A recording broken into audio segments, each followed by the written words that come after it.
Hello, guys, and welcome back to That Cov Pod. I'm joined by a very special guest tonight in the form of football finance expert Kieran Maguire. Kieran, thank you very much for joining me after what sounds like a very long day, mate.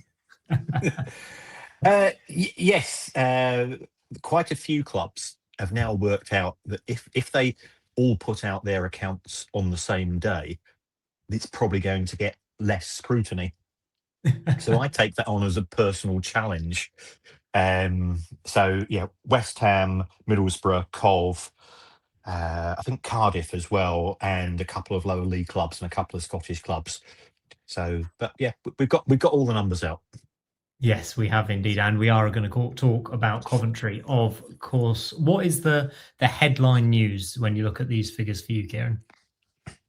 Well, I guess the headline news is that the club lost over 20 million pounds in 24-25, and I'd imagine that for some Cov fans who have still get the shivers and the shakes following, should we politely say, a bit of mismanagement historically, might be concerned that A, this is not sustainable, and B, that this could be a portent of tough times. But I'd actually push back on that. Looking at what I've got in front of me, I think you've got in an owner, Doug King, and I know very little about Doug King, but you've got somebody who's prepared to invest in the squad, and that's what you want as fans, and that was reflected, no doubt, in getting to the playoffs last season. So I think Coventry have gone from a club where perhaps 4 or 5 years ago the aim was to be in the top half of the bottom six of the championship, because certainly that was, they were paying, based on my figures, they're probably paying around about 6-7 grand a week in wages. That was half the championship average. And now, it's good news if you're a player. Certainly, the wages have gone up. They're still below average by championship standards, but they're sort of now, sort of mid-table, which means that, with a good bit of coaching, with a bit of luck for a few decisions, you make that signing. It turned out to be far better than you'd anticipated. You go up the table, and of course that's now being reflected in the fantastic season you're having in 25-26. Yeah, absolutely. I think the average first team weekly wage you've got down is £12,300, which will of course be of interest to fans, and that's an increase on basically anything we've seen over the past 20 years, which is just remarkable. The revenue catches the eye for me. Revenue 34.1 million.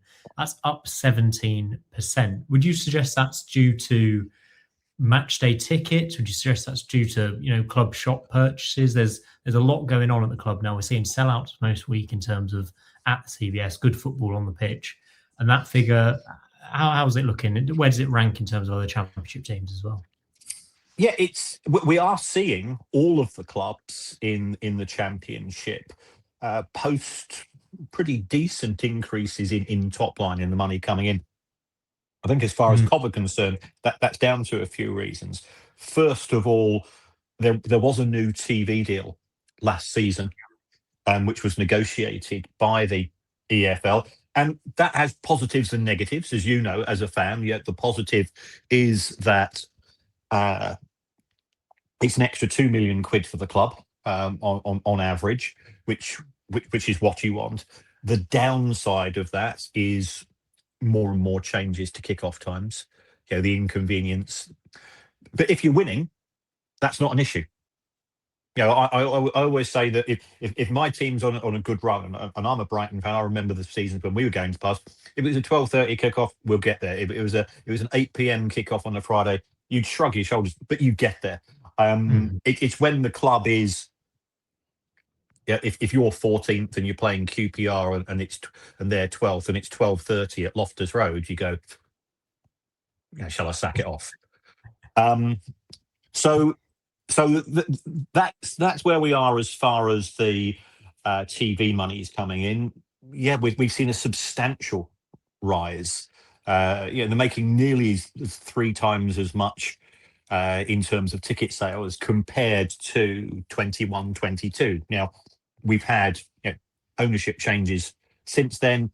We've had the change as far as the stadium was concerned as well. So that's flowed through. We've now got an ownership deal with the stadium. I mean, Mike Ashley was the landlord. In 24-25, cost nearly £2 million in rent. So, resolving that is good news. That means that potentially the club can keep 100% of the revenue from merchandise and catering and hospitality and so on. So that all rolls forward. So I think overall, any business which is getting double digits increases in revenue is something to celebrate. There would have been a couple of extra games last season because of playoffs, a couple of games of cup games and so on. So that all gets thrown into the pot. It's certainly been absorbed by player wages. And looking at my numbers, it's not a big concern, but it is a concern. Is that there's if you look at that revenue, 119% spending on player costs for every £100 of revenue does mean that there's nothing left over for non-playing costs. You're already running at a deficit on that basis, and that it is sustainable provided Doug King maintains the level of financial support he's given to the club. And at the Championship, that tends to be the case. If you take a look at Bristol City, they've lost £20 million a year for most of the last 10 years. And they've got an owner who says it's the cost of doing business. Hull have got, they're in a decent season. They've got a relatively new owner, but he's put money in. You look at Borough, Steve Gibson, he's in for the thick end of 400 million quid. So it's a very, very expensive hobby. And my one reservation that I always have, and this is not directed at Coventry, this is directed to all clubs. If you are being subsidised because somebody's treating you as a hobby, if their circumstances change, and we saw that with Chelsea and Roman Abramovich, or if they wake up one morning and say, why am I doing this? This is crazy. And that's what we had at Derby County. Mel Morris, who wasn't being really a Derby County fan, he was more of a Mel Morris fan, but he quite liked the idea of being the man that brought Derby County back to the Premier League. It cost him the thick end of £200 million over the course of about 6-7 years, and then he goes, right, bad enough, put the club into administration, walk away. And that's the issue if you're relying on that type of funding. And last year, we saw money going into the club, and that's great until it's not great. Yeah, absolutely understand that. The pre-tax loss this season that you mentioned there, 21.7 million. 2024 profit was 8.7 million. And then you look at the borrowings figure as well, which is 49, touching on 50 million now that is 50 million pounds. That, as you said at the top of this show, Coventry fans will be concerned at those headline numbers. However, there is also this elephant in the room, this golden goose that could lay an egg this season for Coventry in a wonderful position in the league, of course, getting to the Premier League. So how does that impact the club's finances if it happens this season? Well, I mean, clearly you are in, shall we say, position A. People say, well, don't get overconfident. I'd much rather be a few points ahead than a few points behind. So you and somebody that watches EFL football, you're playing great football.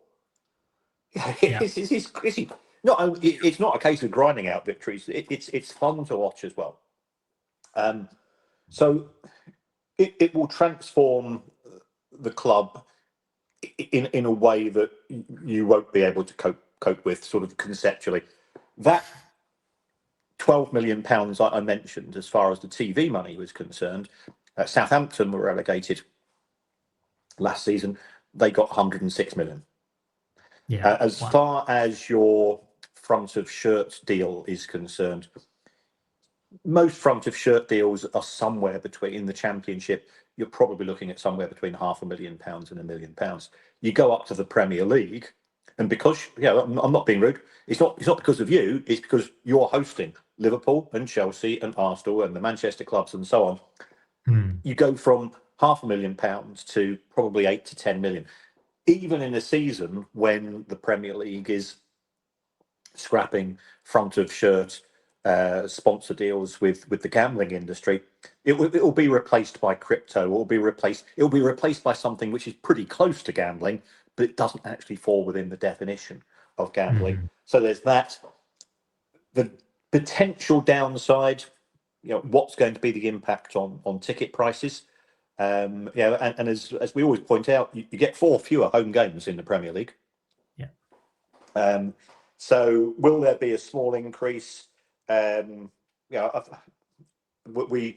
sort of, I admire the work of the Football Supporters Association, and certainly their Stop Exploiting Loyalty campaign is something that I'm broadly in favour of.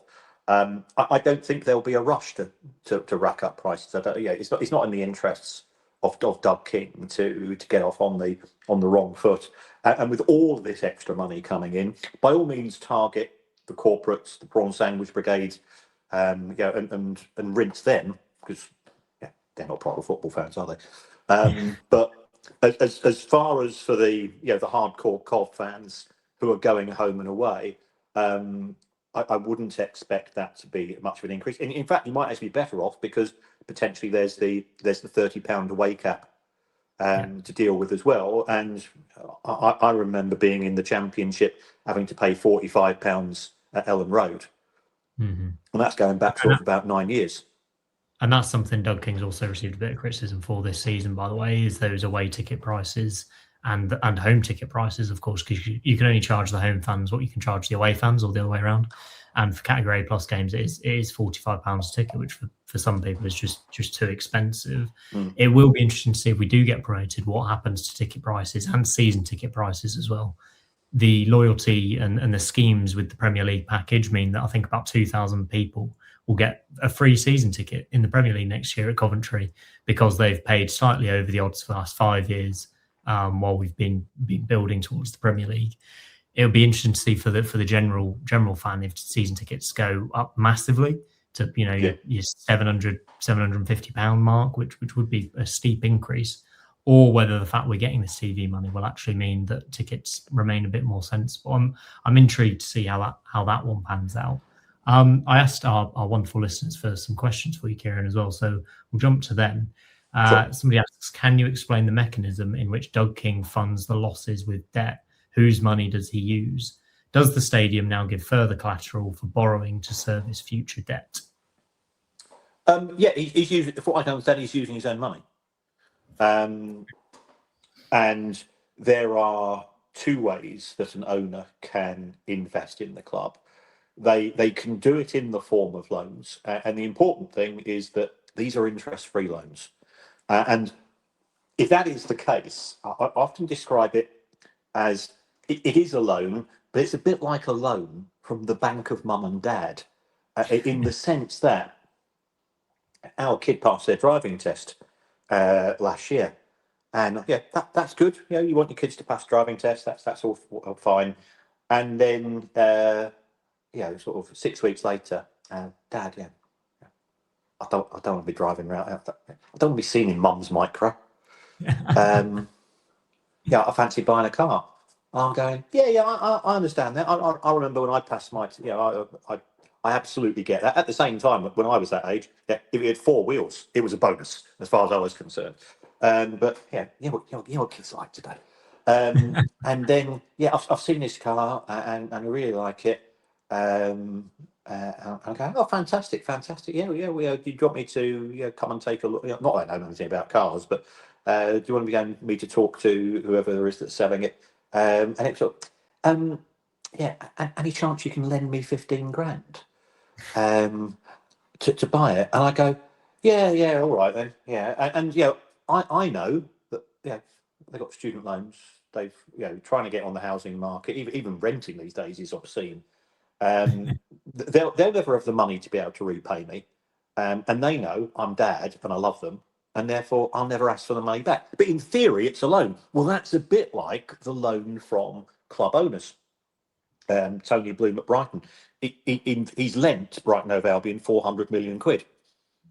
He ain't going to ask for it back.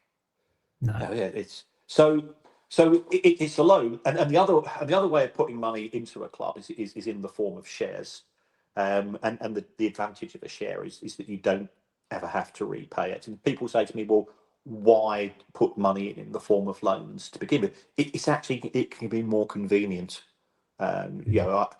If it's a lot easier for the chief executive to phone up the owner and say, we've got payroll needs done in next week. Can you sling us 600 grand, 2.2 million, whatever it is this month? And the owner goes, yeah, there you are. And that's how it operated. If you take a look at what happened at Chelsea, Roman Abramovich effectively lent Chelsea 900 grand a week for 19 years. And the club was never in a position to be able to repay. Wow. But it was easier for him to do that rather than for the club to issue him shares. So to a certain extent, the debt is a marriage of convenience. As far as the stadium and getting third-party debt is concerned, yes, there are lenders out there. They tend to charge high interest rates. And what they will do is that they won't necessarily even secure money on the stadium. It's more likely to be, let's work on the basis, and I'm not over egging things here. Let's work on the basis that Cov are promoted. You've got 12 months worth of Premier League money, and you've got automatically got 2 years worth of parachutes, which are worth 75, 80 million quid. In terms of parachutes. So what the lenders will do, and there's specialist banks like Macquarie, the Australian bank, what they tend to do is they say, we'll lend you money and it's secured on your future monies from the Premier League. And those are actual cash flows. Whereas if you secure money on a stadium, how does the bank get the money back? It forces you to sell the stadium, which they don't really want to go down that route. No. No, definitely don't want to go down that route, especially given we've just got our hands on a very expensive stadium. Yes, but that's been a massive progress for the club this season, of course. If I don't want to ever speak negatively about the club right now because they're doing so well, but what do you think the financial implications would be if Coventry don't get promoted from this season? Obviously, it's a wonderful opportunity, great chance with only a few games to go left of the season. But how much concern should there be if we don't get promoted this season? Well, in the Championship, you have to satisfy the PSR, the profitability sustainability rules, which can act as an anchor. The good news for Cov is that because in 23-24 the club made a profit and you're assessed over 3 years, you're only allowed to lose £39 million over 3 years. Looking at these two figures in front of me, the net figure is minus 13, and then you've got add backs. If you spent money on infrastructure, if you spent money on the academy, you can add those back. So I think the club is actually in a strong position at the end of this season from a PSR point of view. Therefore, would you need a fire sale in the summer of 2026 if you don't go up? No, in my view. I still think that there's a degree of flexibility, and the manager and the coaching staff can legitimately go to the owner and say, we want to improve these areas, and go from there. So from that perspective, do you think we're in a stronger or weaker position compared to this time last year? Can you put it that straightforward, or it's probably more complex than that, isn't it? I think you're in a stronger position because having spent £55 million on signing players, and I've got the figures here. I'm such a sado. I've got every single set of Coventry City's accounts going back to 2008, which is a sign of my lack of life. For the vast majority of that period of time, Cov were operating with a squad that cost no more than £5 million. Now your current squad costs 56. So, Kieran, let me tell you, it felt, watching Cov over those years, it felt like you were watching a squad assembled for less than £5 million. Absolutely, yes. and sometimes it was less than $1 million as well. But let's not go down to those, because we all know who the bogey people are as far as the fans. And as somebody who was quite vocal on social media against your prior owners, I'm just so delighted that we're in a different position. So you've got a strong squad. Yes, there have been losses, and you will know this far better than me. You've got saleable inventory. So yes, the losses are a concern, but you can reduce those losses with the sale of a couple of players. Yeah, we saw Norwich City sell Josh Sargent today for 20 million quid, and he's okay. He didn't exactly cover himself in glory when he's in the Premier League, I can assure you, Norwich. But he's a good championship. Again, he's one of those players, a bit like Armstrong, who's Wolves have just signed because he's a good championship striker. And the lad that was at Norwich, who used to rattle them in the championship, and every time Norwich got promoted, I think he was the Finnish guy. Was it Piku or something like that? Yeah. And there is a step up, and it will be then a case of recruiting well. But yeah, I don't see any problem whatsoever should Coventry not go up, because you know who's most likely to go, and there's no reason why you can't get good double-digit figures from those players as well. I completely agree with you there, and I think the main benefit here is that we struck gold with two players in Victor Gyökeres and Gustavo Hamer, and built a squad based on the saleability of those assets and the sell-on clauses from Gyökeres, and that has helped build this squad. And it's almost reinventing the squad. And now we've got, instead of 2 assets, we've got 10, 11 that could be sold if we need to. Hopefully they all stay, because doing really, really well at the minute. Final question for you, Kieran. On a scale of 1 to 10 then, where do you rate the club in terms of financial risk at the moment? And if 10 out of 10 is financially sound and making wonderful money, and a 1 out of 10 is, I don't know, someone like Leicester City, dare I say, at the moment, yes. Where do Coventry rank? I'd put them between 7 and 8. Any business which is losing 400 grand a week, you can't give. As I'm a teacher, how can I give a student a 10 out of 10 under those circumstances? But because I think the money has been, yes, it's been spent, but it's also been invested fairly well, and because that investment has delivered a return in the sense that you're knocking it out of the park in the Premier League, in the Championship at present, then and heading for the Premier League, I think I'd probably give it a solid 8. Very exciting, Kieran. Thank you. Oh, actually, there was one more question, which was on about your wonderful wife's Marmite and cheese loaf bread. You put a picture up online. People want the recipe. People want to know about it. Tell us about it. I think I don't know where she got it from. I'm in my mid-60s, but I'm still 12 years old. In many regards, in the sense that I've got a fantastic. I go to job in a pair of Gazelles jeans and normally a band T-shirt or something. So I don't act my age, and I do have this love of Marmite. She makes some dough, and she infuses that with cheese, and then she coats it all with Marmite, gets it into little balls, and bakes it in the oven. We've got one of these funny baking things where there's a sort of a cylinder in the middle, and I appreciate Marmite is by definition a Marmite topic. If you like it, it is off the scale. So I will get her to formally give me the recipe, and I'll send it over to you.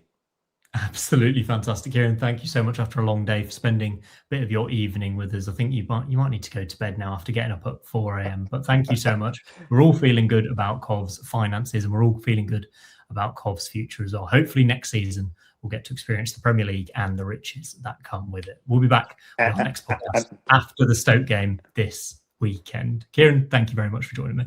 Thank you. And as a Brighton fan, I can't wait to get back. And apologies, I still call it the Rico because that's what we fans do.